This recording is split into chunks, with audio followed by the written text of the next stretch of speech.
रावण आर्यवर्त का शत्रु का आज का अध्याय 20वां हम शुरू करने जा रहे हैं। यदि चैनल पर नए हैं तो अभी सब्सक्राइब जरूर करें ताकि आप ऐसे ही नए नए अध्याय देख सकें, पढ़ सकें, सुन सकें। और इसके अलावा आपको सीता मिथिला के युद्ध के भी पूरे चैप्टर्स के ऑडियोज दिए जाएंगे।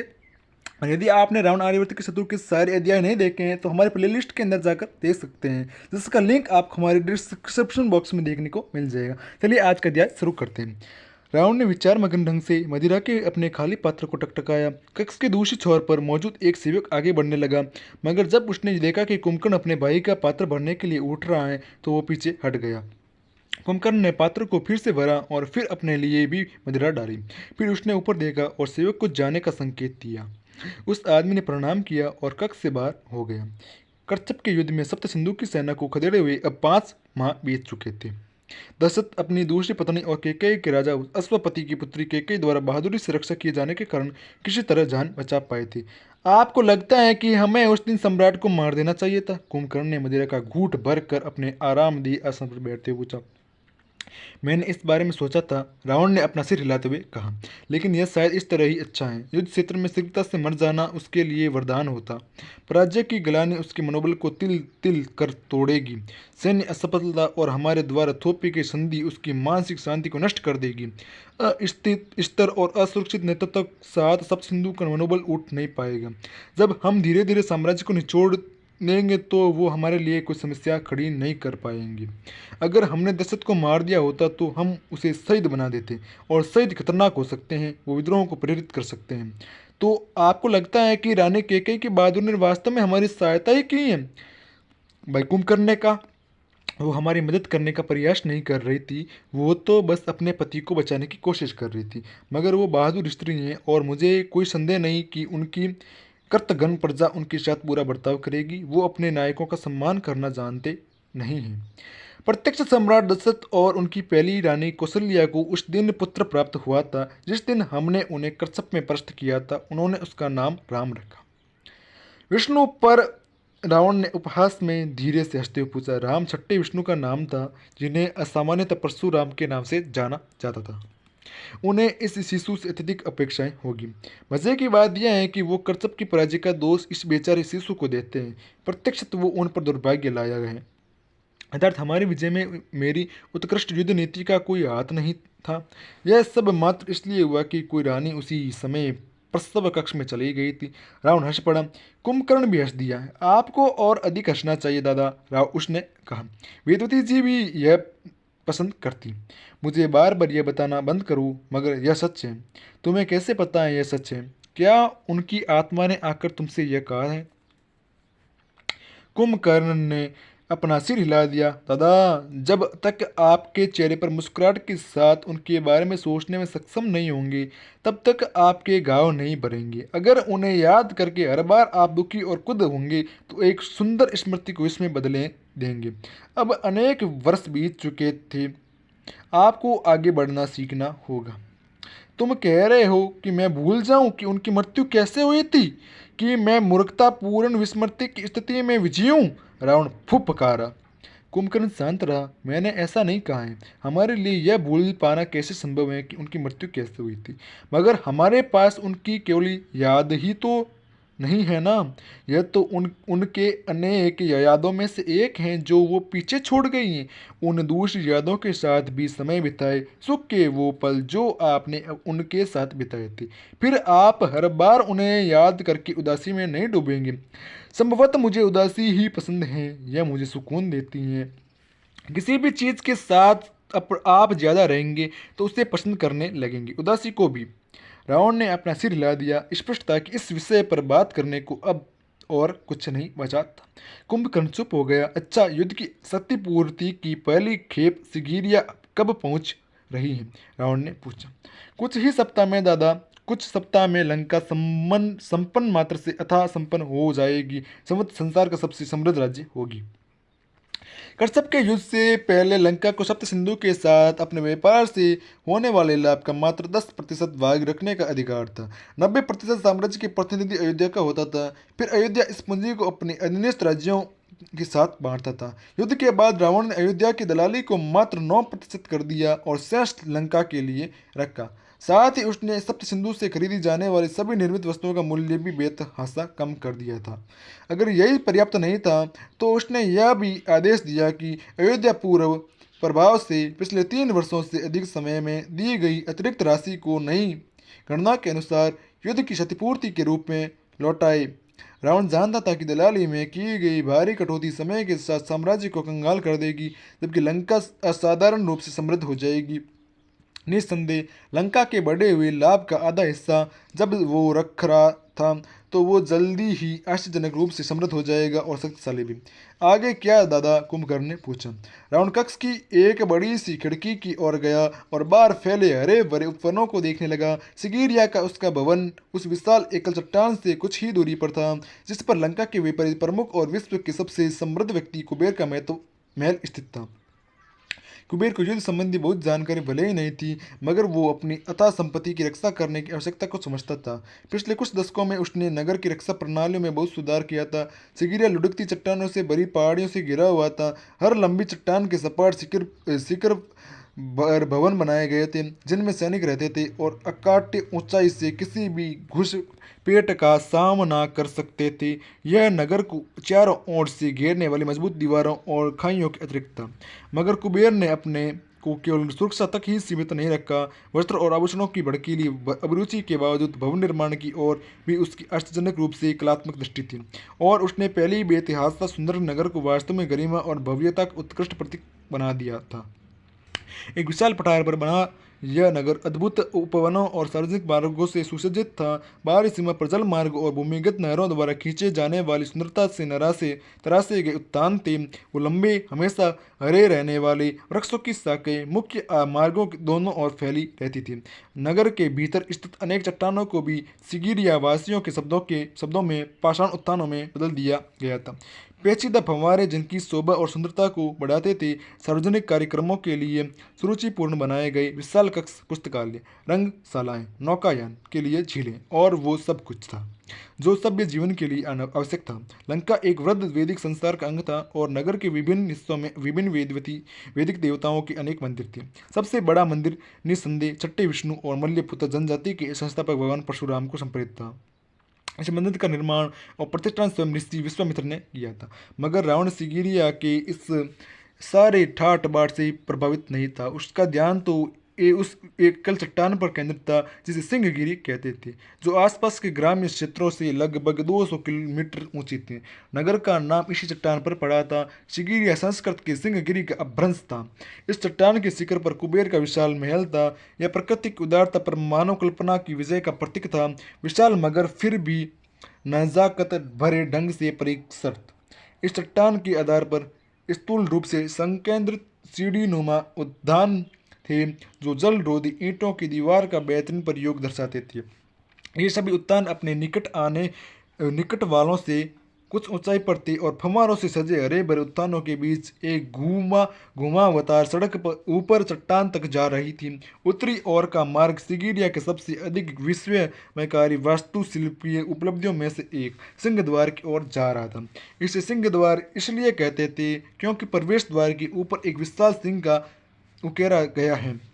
द्वार सिंह के आगे के 2 पंजों के बीच था जो एक औसत पुरुष की ऊंचाई के थे, जबकि विशाल सिर पीछे को झुका था जिससे दूर दूर तक सिगिरिया के सभी नागरिकों देख सकते थे। उस स्वयं चट्टान का आकार राजसी शान के साथ बैठे एक विराट सिंह के शरीर का था, जैसे इसका सिर ऊंचाई से अपने क्षेत्र का निरीक्षण कर रहा हो। यह भव्य दृश्य था। चट्टान के ऊपर 2 वर्ग किलोमीटर के क्षेत्र में फैला कुबेर का विराट महल परिसर था, जिसमें तरण ताल, उद्यान, निजी कक्ष, अदालतें, कार्यालय और संसार के सबसे समृद्ध व्यक्ति के लिए कल्पित अकल्पनीय विलासताएं मौजूद थी। आगे यह है कि हम उस पर नियंत्रण हासिल करेंगे, रावण ने सिंहगिरी की ओर संकेत करते हुए कहा। क्या कुंभकर्ण अपनी दहशत छिपा नहीं पाया? कुबेर से छुटकारा पाने के लिए यह कुछ अधिक जल्दी नहीं है दादा। हम अभी इतने शक्तिशाली नहीं हैं। और रावण की भ्रुकुटियां चढ़ गई। वो नहीं, उसने स्पष्ट किया, वो। इस बार कुंभकर्ण ने ज्यादा ध्यान से संकेत में ऊंटी उंगली की दिशा में देखा। रावण सिंहगिरी की ओर देख ही और संकेत कर रहा था, मगर कुबेर के महल की ओर नहीं। सिंह द्वार से मध्य स्तर की चबूतरे तक सीढ़ियां जा रही थी।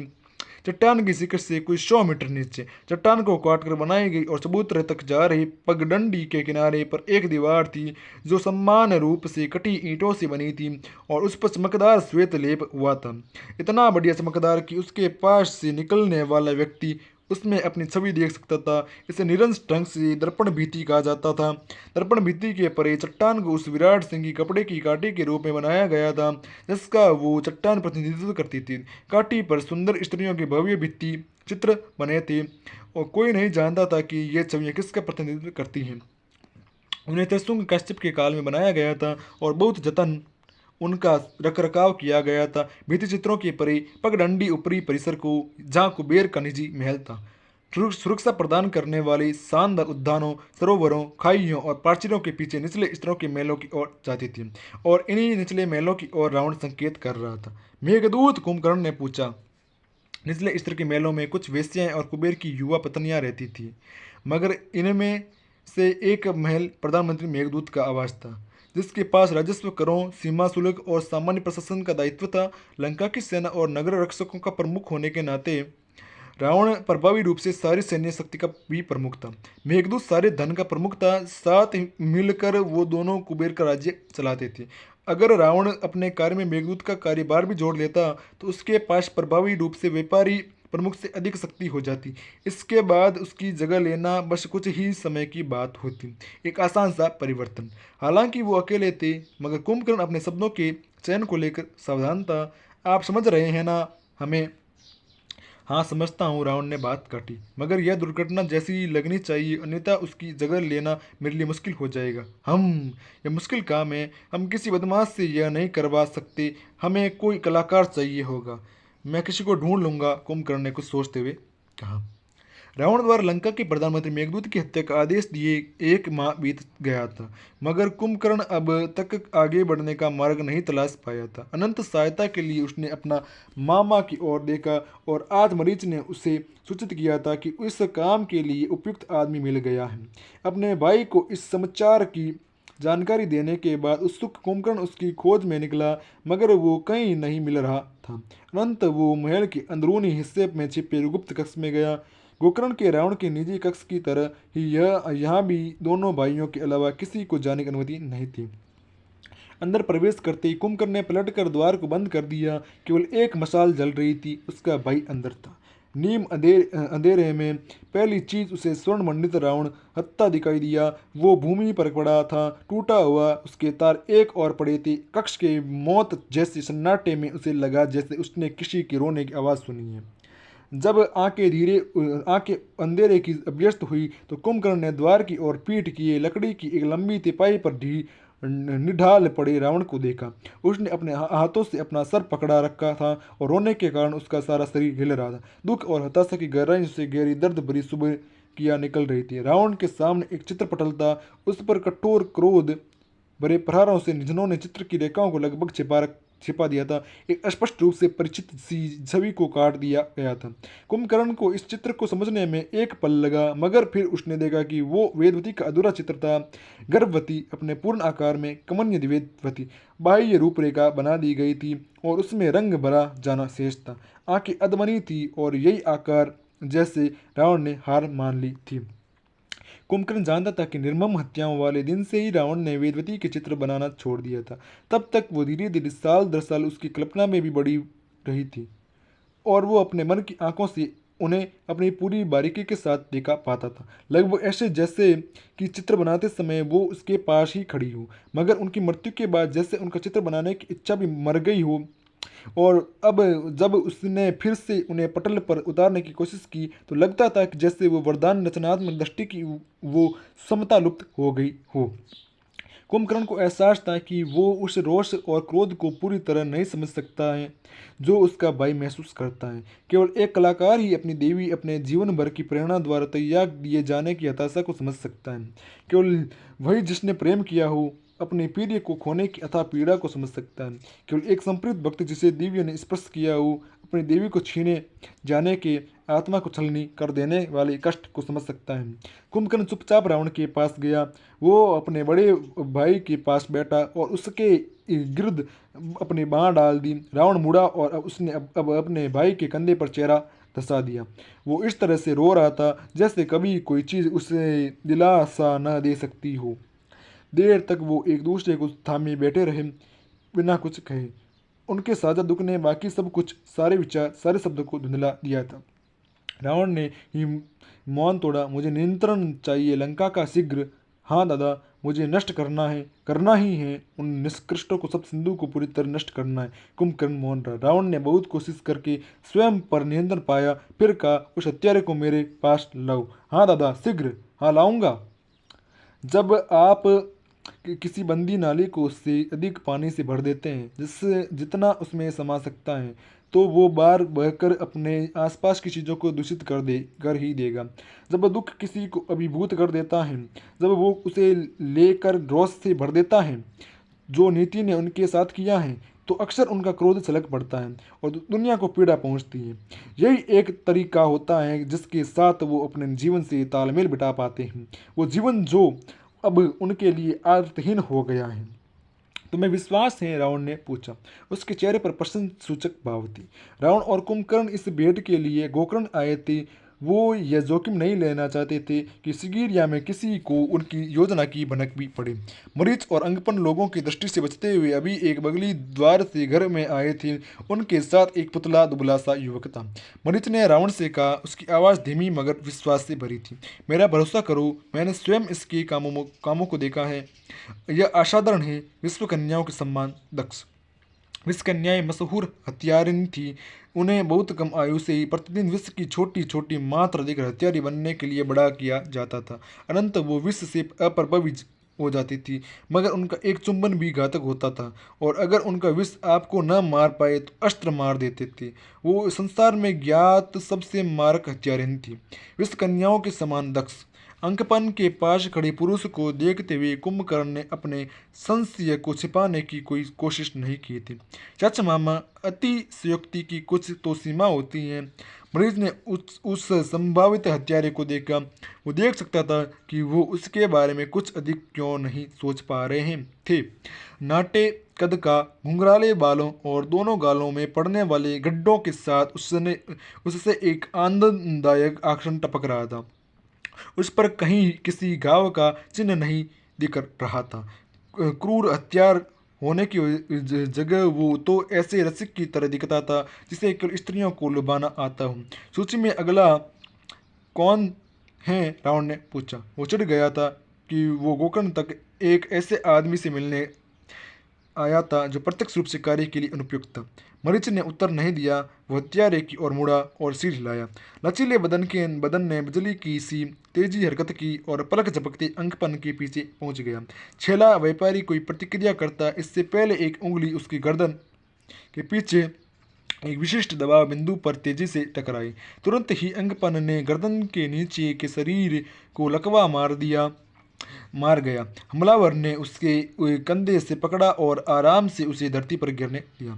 अंगपन ने बस अपना सिर हिला सकता था। उसकी आंखें घबराहट में दाएं बाएं घूम रही थी। मुझे कुछ महसूस नहीं हो रहा है, मुझे कुछ महसूस नहीं हो रहा है, मेरी सहायता करें हे इंद्र देवता। उसने रावण को पुकारा, इराई वाह, कृपया सहायता करें। मगर उसका वास्तविक स्वामी हंस रहा था। उसने जो देखा था उससे वो आश्चर्यचकित हुआ था। वो अपने भाई की ओर मुड़ा। बंदा बुरा नहीं है कुंभ। मगर कुंभकर्ण प्रसन्न नहीं था। उसने मरीज से कहा, जो रावण के साथ ही हंस रहा था, मामा इससे कहें कि अंकपन जी को तुरंत ठीक करें। यह सही नहीं है, यह हमारे साथी हैं। अंतकंदित अंकपन अभी भी बड़बड़ाया रहा था। स्वामी रावण, इराइवा मुझे न मारे, दया करें, मैंने कुछ नहीं किया। रावण ने अपनी हंसी को दबाया और मरीज से पूछा, मामा इसे फेरा तो जा सकता है ना? हाँ स्वामी। इस सारी चिंता की जड़ ने सीधे रावण को उत्तर दिया, मैं इस पकड़ को छोड़ सकता हूँ, लेकिन अगर आवश्यक हो तो इसी पक्षाघात की स्थिति में मैं शांतिपूर्ण इनकी जान भी ले सकता हूँ। यह सुनकर अंगपन सिर से घबरा कर चिल्ला उठा, इराइवा सहायता करें। ओह चुप कर।